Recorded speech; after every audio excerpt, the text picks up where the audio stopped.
Bonjour! Et si l'intelligence artificielle, au lieu de remplacer les rédacteurs, devenait en fait leur meilleur assistant? C'est ce qu'on explore aujourd'hui en plongeant au cœur d'un écosystème qui est conçu pour ça, justement, une collaboration vraiment fascinante entre l'humain et la machine. Et voilà, tout est dit dans cette phrase. C'est vraiment la philosophie de base de tout ce système. L'idée, ce n'est pas du tout de laisser l'IA faire le travail toute seule, c'est de l'utiliser comme un coéquipier super efficace qui va gérer les tâches un peu lourdes, un peu fastidieuses, pour que la créativité humaine, elle, puisse vraiment s'exprimer. Alors, pour bien comprendre comment tout ça s'articule, on va suivre un plan en 5 étapes. On part du concept, on regarde la création, la transformation, on zoome sur l'élément crucial, le fact-checker, et on termine sur la place de l'humain dans tout ça. C'est parti! Bon, entrons dans le vif du sujet. Qu'est-ce que ça veut dire, au juste, l'écriture augmentée? Eh bien, c'est l'idée de bâtir un environnement de travail complet, un véritable atelier, bien plus qu'un simple outil qui génère du texte. L'idée centrale, en fait, c'est de ne pas voir le système comme un seul gros robot, mais plutôt comme un orchestre d'assistants virtuels. Chaque agent a sa propre compétence, sa spécialité. Et c'est le journaliste, l'humain, qui tient la baguette et qui agit comme un véritable chef d'orchestre de la création. Ok, voyons maintenant la première catégorie d'agents, ceux dont le boulot est de s'attaquer à la fameuse page blanche, de générer la matière première, le premier jet. Et voici le premier, l'assistant journaliste. Son but est à la fois simple et hyper puissant, fournir une base de travail solide. On ne part plus de zéro, on part d'un brouillon qui est déjà documenté, déjà sourcé et même pré-vérifié. Et ça change absolument tout pour la suite du travail. Ce qui est vraiment intéressant avec ce schéma, c'est qu'on voit toute la chaîne de production. Ce n'est pas une sorte de boîte noire magique. Le processus est complètement transparent. Tout part d'une idée, d'un sujet, ça déclenche une recherche sur le web, puis la rédaction, une première vérification, et hop, livraison du document. Chaque étape est super claire. Le processus est très structuré et c'est fait exprès pour éviter ce qu'on appelle les hallucinations de l'IA. La recherche est complètement séparée de la rédaction.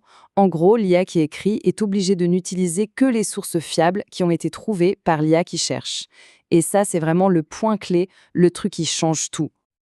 Allez, on passe au deuxième agent créateur et là, on monte d'un cran en ambition. Lui, il ne se contente pas d'écrire un article.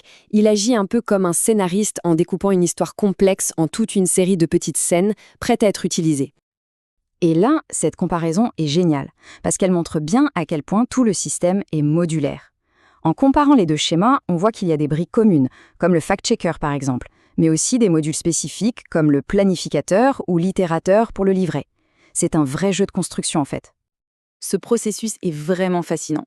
L'agent ne génère pas juste un gros bloc de texte. Non, il crée un vrai chemin de fer, comme on dit dans l'édition. Pour chaque étape de la vie de Cléopâtre, par exemple, il va créer une mini-fiche super complète. Le récit, une petite anecdote, type « Le saviez-vous ?», la vérification des faits et même une suggestion d'illustration. D'accord, maintenant qu'on a créé du contenu, qu'est-ce qu'on en fait? On passe à la suite. Comment le système capitalise sur ce qui existe déjà? C'est là que la valeur ajoutée se multiplie en transformant un contenu pour qu'il puisse toucher de nouveaux publics sous de nouvelles formes. Alors, le premier agent de transformation, il s'attaque à l'audio.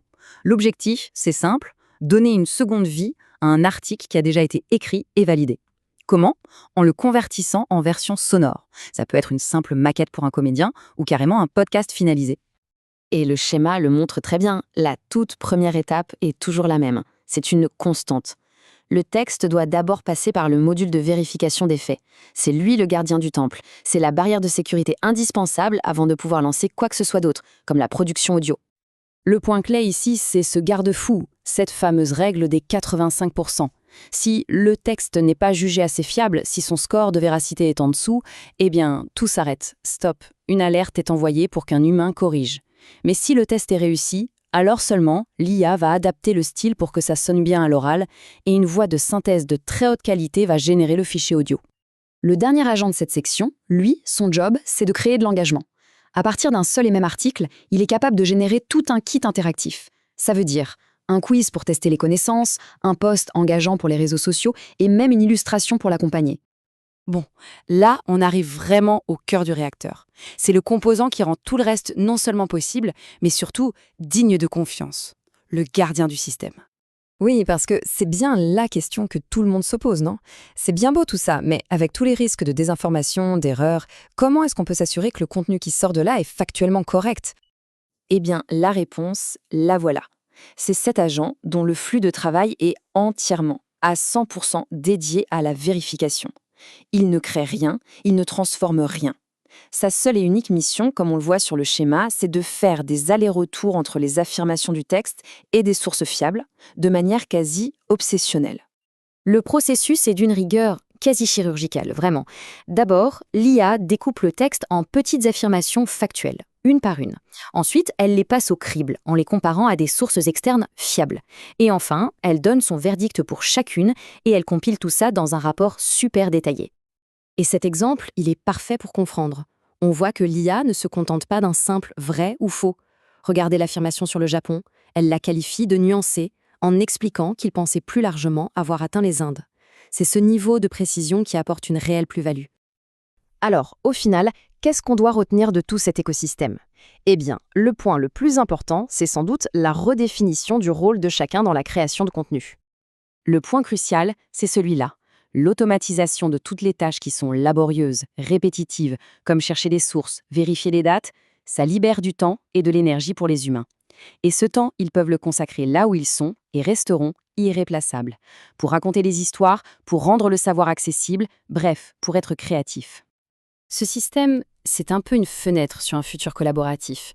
Et la question qui se pose maintenant, c'est de savoir comment ce modèle, qui allie la puissance de l'IA à l'intelligence narrative humaine, pourrait bien transformer d'autres domaines. On peut penser à la musique, au cinéma, au design. La réflexion est ouverte.